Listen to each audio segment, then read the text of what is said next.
Alright, here we are at the home garage again because it's a weekend, working on our 2013 F-150 4x4.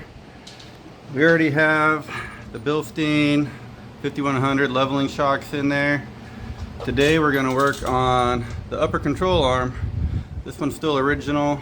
It's got over 100,000 miles on it. It's time to update it, especially since we got the leveling kit on there now.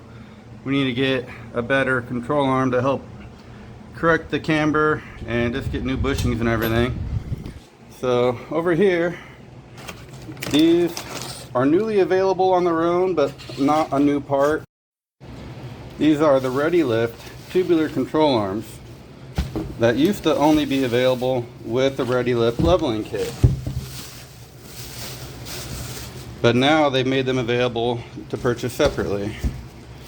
So now that we can buy these on their own, it's a great arm.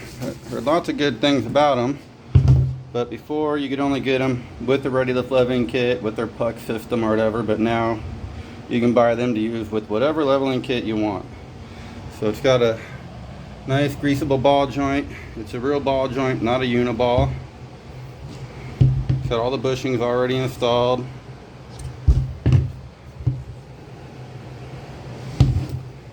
And we're just gonna take out the old one, put in the new one. We'll compare the two side by side and see the difference.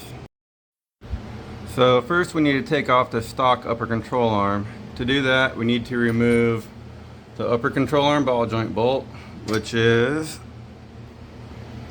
a 21 millimeter socket or wrench for that.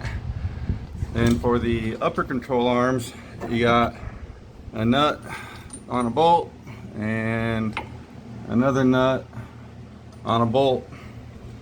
For the nut, we have a 21 millimeter deep to get on here with the ratchet,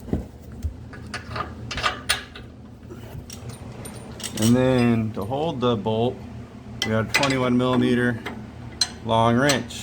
So we're going to put a wrench on one side, a ratchet on the other, loosen those bolts. But first we're going to pop off the upper ball joint. We're going to take that nut off. We're going to give this a few whacks with a hammer. Hopefully that'll just pop off like it should. It hasn't been on there too long since I did the Bilstein kit, so it shouldn't be rusted or seized on there.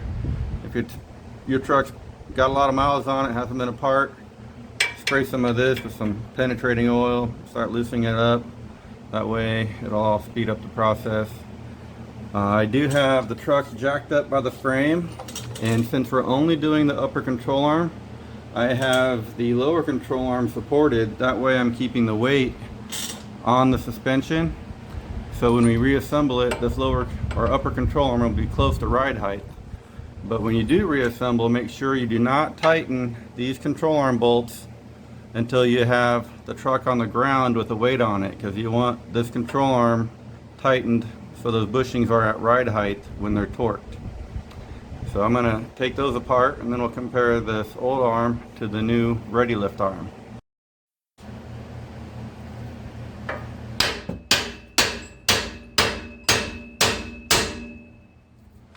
Just like that, pop the ball joint off.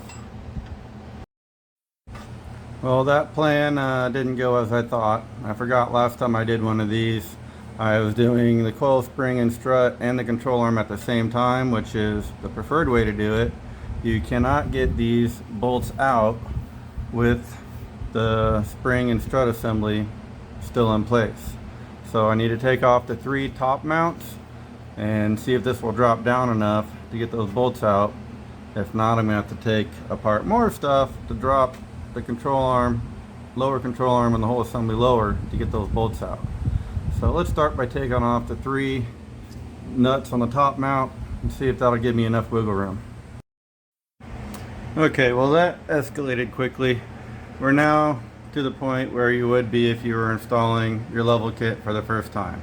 You have to completely remove the coil spring, strut assembly, coil over, whatever you have. You need to get that out of the way. And if you've done that and you're at this point, you know how to do that. Disconnect tie rod, disconnect brake lines so the lower control arm can stretch, disconnect the sway bar, and you usually should disconnect the CV shaft. We're not going too low with this one on the control arm, so I got it out without having to overstress the CV shaft to get this strut off. If you have more than the 2-inch lift, you're probably going to have to disconnect the CV nut in there so that your CV shaft can pull out of the hub and give your control arm some more travel on the bottom to get it out of the way. But now that we got that shock out of the way, we can get these stupid upper control arm bolts out. So now I'm going to take that off and compare it to the ReadyLift control arm. Alright, here we go. Both control arms side by side. Stock one, it's kind of like a, I don't know, that's a stamped steel or forged steel, who knows, but it's steel, it's thin, it's flat.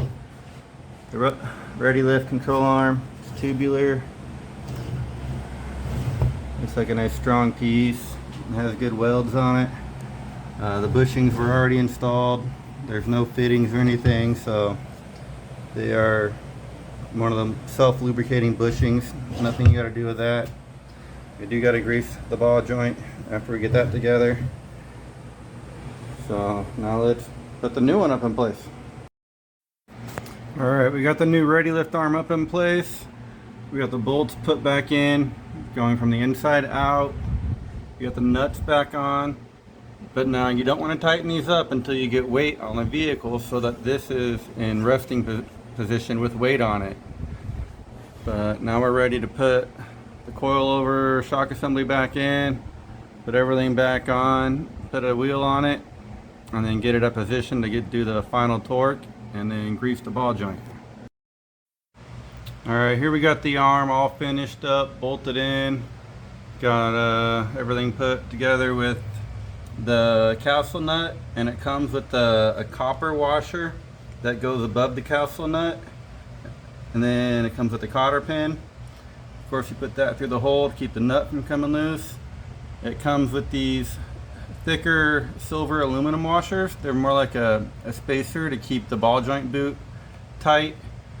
So before you put your arm on, don't forget to put these silver spacers on, put the ball joint through, put the small copper washer on, the castle nut, then the cotter pin.